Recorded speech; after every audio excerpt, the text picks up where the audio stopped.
Silakan masuk, Sofi.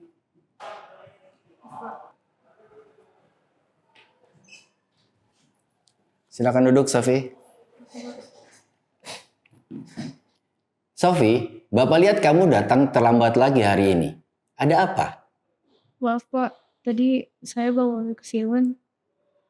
Bapak mengerti. Mungkin kamu mengantuk atau sedang ada masalah di rumah. Tapi, kamu tahu kan bahwa terlambat datang itu melanggar peraturan sekolah? Iya Pak, saya tahu. Bapak tidak ingin memarahi kamu. Tapi penting untuk kita bicarakan apa yang bisa kita lakukan agar ini tidak terulang lagi. Menurut kamu, apa konsekuensi dari terlambat datang? Saya ketinggalan jam pelajaran Pak. Benar sekali, Sofi. Selain itu, kamu juga mengganggu konsentrasi teman-temanmu yang lain. Maaf, saya tidak bermaksud mengganggu Pak. Bapak tahu kamu tidak bermaksud begitu. Nah, makanya hal ini penting bagi kamu untuk menyadari bahwa tindakan kamu atau tindakan kita ini sebenarnya dapat mempengaruhi orang lain.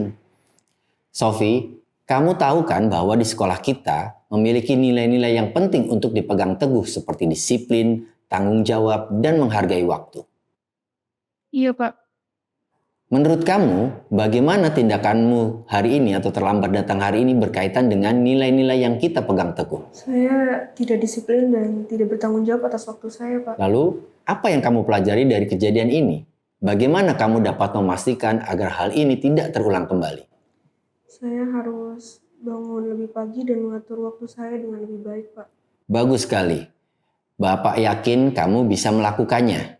Sebagai bentuk tanggung jawabmu, dapatkah kamu membantu Bapak untuk merapikan data keterlambatan siswa di kelasmu setelah pelajaran ini selesai? Baik Pak, saya siap. Terima kasih, Sofi. Silakan kembali ke kelas.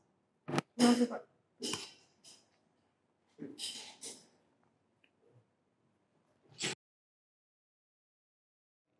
Dija, Bu Windy mendapat laporan bahwa kamu bermain gawai saat pelajaran sejarah berlangsung. Ada apa? Maaf Bu, tadi saya hanya ingin melihat pesan yang masuk sebentar. Kamu tahu kan bahwa bermain gawai saat pelajaran berlangsung itu melanggar peraturan sekolah? Iya Bu, saya tahu. Ibu Windy tidak marah kepada kamu. Namun hal ini layak kita bicarakan agar kejadian ini tidak terulang kembali. Menurut kamu, apa konsekuensi dari bermain gawai saat pelajaran berlangsung? Saya jadi tidak fokus belajar Bu. Syukurlah jika kamu menyadari. Selain membuat kamu tidak fokus belajar, hal ini juga melanggar peraturan yang berlaku. Terlebih, kamu tidak menghormati Pasaka sebagai guru dalam pembelajaran tersebut. Maaf Bu, saya tidak bermaksud untuk tidak menghormati Pasaka. Ibu tahu kamu tidak bermaksud begitu. Yang terpenting adalah bagaimana tindakanmu selanjutnya untuk memperbaiki kesalahan kamu. Kamu tahu kan bahwa di sekolah kita memiliki nilai-nilai yang harus dipegang teguh seluruh siswa. Seperti disiplin, menghargai waktu belajar, serta menghormati guru. Iya Bu, saya tahu dan paham akan hal tersebut. Nah, saat ini menurut kamu tindakan bermain gawai saat pelajaran berlangsung itu berkaitan dengan nilai-nilai yang mana? Saya tidak fokus belajar, tidak disiplin. Saya juga nggak menghormatin guru waktu belajar. Lalu, apa yang kamu pelajari dari kejadian ini? Bagaimana kamu dapat memastikan agar hal ini tidak terulang kembali? Pertama, saya akan meminta maaf kepada Pasaka dan berjanji akan lebih fokus saat pelajaran berlangsung dan mematikan gawai saya. Saya juga bersedia menjadi agen perubahan di kelas saya ketika mendapati rekan yang melakukan hal serupa. Bagus sekali. Kamu telah memahami konsekuensi yang harus kamu lakukan atas perbuatan kamu. Namun, karena hal ini telah menjadi kesepakatan kelas bahwa apabila siswa kedapatan bermain gawai saat belajar, maka kamu wajib menitipkan gawai selama 3 hari ke ibu selaku wali kelas selama berada di sekolah. Baik Bu, saya siap. Terima kasih Bu, mohon dukungan dan bimbingannya agar saya dapat menjadi agen perubahan positif di kelas. Baik Dija, ibu akan senantiasa membantu kamu. Halo, pada video ini saya akan memberikan feedback saya terhadap kasus segitiga restitusi. Pada kasus pertama, saya menemukan bahwa peristiwa murid terlambat ke sekolah menjadi suatu hal yang mungkin relevan di sekitar kita ataupun di Indonesia, dan sering terjadi, seperti sikap yang kurang disiplin dan tak bertanggung jawab terhadap waktu mereka sendiri. Kemudian pada kasus yang kedua, saya menemukan bahwa ketidakfokusan pada murid dan penempatan kepentingan mereka yang tidak sesuai dengan tempatnya, seperti pada contohnya yang mana sang murid lebih menaruh perhatiannya pada gawai ketimbang pada guru yang sedang mengajar, sehingga tidak menghormati guru. Lalu perasaan saya jika ada di kasus itu bagaimana? Saya pasti akan merasa malu akibat tidak disiplin, bertanggung jawab, dan sebagainya, sehingga saya khawatir menjadi murid yang tidak baik dan tak patut dicontoh. Karena saya dapat merugikan nama baik orang-orang yang terdampak akibat perilaku saya. Kemudian pembelajaran apa yang saya dapatkan setelah mengetahui kasus tersebut? Saya belajar bahwa sikap seperti disiplin, contohnya tepat waktu, bertanggung jawab terhadap aturan sebagai murid, sikap menghormati guru dengan kita menaati aturan, adalah hal yang penting yang perlu kita tanamkan pada setiap diri kita dan setiap murid. Karena hal tersebut akan mempengaruhi cara hidup kita dan nilai-nilai yang akan kita berikan ke depannya pada diri kita sendiri maupun orang-orang di sekitar kita. Kemudian, jika ada di kasus itu, saya akan melakukan apa untuk ke depannya? Tentu saya akan memperbaiki diri saya sendiri sehingga tidak mengulangi hal yang sama. Karena dari sana kita seharusnya belajar dari kesalahan yang telah kita perbuat, serta berusaha untuk untuk memperbaiki kesalahan tersebut dengan ikut berkontribusi pada hal yang dapat menciptakan hal positif untuk saya sendiri dan untuk orang-orang di sekitar saya. Sekian, terima kasih. Selamat siang, nama saya Dija dan hari ini saya akan memberikan feedback terhadap kasus-kasus penerapan segitiga restitusi. Pada kasus pertama, yaitu adanya seorang siswa yang bermain HP pada saat pembelajaran sedang berlangsung yang melanggar peraturan sekolah. Yang kedua, ada seorang siswa yang terlambat yang juga melanggar peraturan sekolah.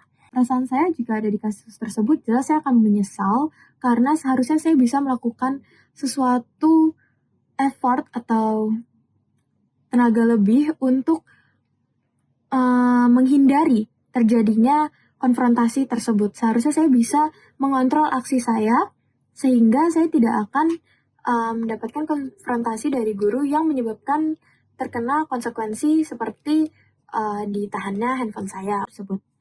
Pembelajaran yang saya dapat jelas bahwa semakin menyadarkan saya bahwa ada nilai-nilai yang harus dipegang teguh oleh seorang siswa, yaitu disiplin, menghargai waktu belajar, dan menghargai guru. Nah, 3 nilai ini seringnya dilupakan oleh saya sendiri, terutama sebagai seorang siswa, dan mungkin siswa-siswa lain yang ada di Indonesia. Dan menurut saya, berdasarkan kasus-kasus tersebut, saya jadi sadar betapa pentingnya menghargai dan memegang teguh nilai-nilai tersebut. Karena dengan adanya nilai-nilai tersebut, saya jadi semakin sadar untuk, ternyata kalau misalnya saya terlambat masuk sekolah atau saya bermain HP pada saat jam pelajaran itu nggak cuma merugikan orang lain doang loh, tapi saya sendiri tuh juga rugi. Saya sendiri nggak dapat, saya tertinggal materi, saya tertinggal pelajaran, saya jadi nggak fokus. Saya juga dapat konsekuensi atas aksi-aksi tersebut. Itu sih mungkin menurut saya pembelajaran yang saya dapatkan. Nah, kalau misalnya saya ada pada situasi pertama, di mana ada seseorang yang bermain gawai pada saat jam pelajaran berlangsung, yang akan saya lakukan ke depannya setelah mendapatkan pencerahan dari guru tersebut, yaitu adalah untuk tidak bermain handphone pada saat pembelajaran berlangsung dan memperhatikan guru. Handphone saya bisa saya taruh, bisa saya mainkan di waktu lain, tapi penjelasan dari guru itu cuma saya dapatkan pada saat sesi itu saja. Saya jadi punya mindset baru dan akan melakukan habit baru untuk kedepannya jika saya berada pada situasi tersebut. Kemudian, jika saya ada pada situasi kedua di mana ada seorang siswa yang terlambat, jelas yang akan saya lakukan adalah better time management sehingga saya bisa tidur lebih cepat, bangun lebih pagi, agar saya tidak terlambat lagi. Karena ternyata terlambat itu sangat-sangat memalukan dan saya sudah mengecewakan banyak orang dengan perlakuan saya yaitu terlambat. Saya juga sudah mengganggu teman-teman saya pada saat belajar, mengganggu konsentrasi mereka karena saya datang di tengah-tengah pembelajaran gitu. Jadi begitu saja feedback saya terhadap situasi 1 dan 2, kasus 1 dan 2 pada penerapan segitiga restitusi. Terima kasih. Salam, saya Windy Rumita Wijaya, guru bimbingan Kuatsri di SMA Helmosya. Saya akan memberikan umpan balik terkait dengan segitiga restitusi. Yang pertama, berdasarkan peristiwa yang pernah saya rasakan dalam penanganan kasus siswa melalui segitiga restitusi ialah saat siswa terlambat datang ke sekolah. Yang pertama-tama yang saya lakukan yaitu menstabilkan identitas siswa tersebut, yaitu dengan cara menyapa siswa tersebut dengan tenang saat mereka tiba di sekolah meskipun terlambat, lalu memberikan waktu beberapa saat pada siswa untuk menenangkan diri sebelum mulai berbicara tentang alasan kenapa mereka terlambat, dan memastikan suasana tetap positif dan tidak ada perasaan yang menghakimi pada siswa. Setelah itu, memvalidasi tindakan yang salah. Seperti yang diperlukan adalah kita memahami alasan untuk kenapa mereka melakukan hal tersebut, dan siswa sendiri akan merasa mereka lebih dipahami oleh gurunya. Lalu menanyakan tentang keyakinan yang telah kita sepakati bersama dengan mendiskusikan dampak keterlambatan siswa tersebut terhadap pembelajaran dan bagaimana hal itu mengganggu atau mempengaruhi diri mereka sendiri dan orang lain.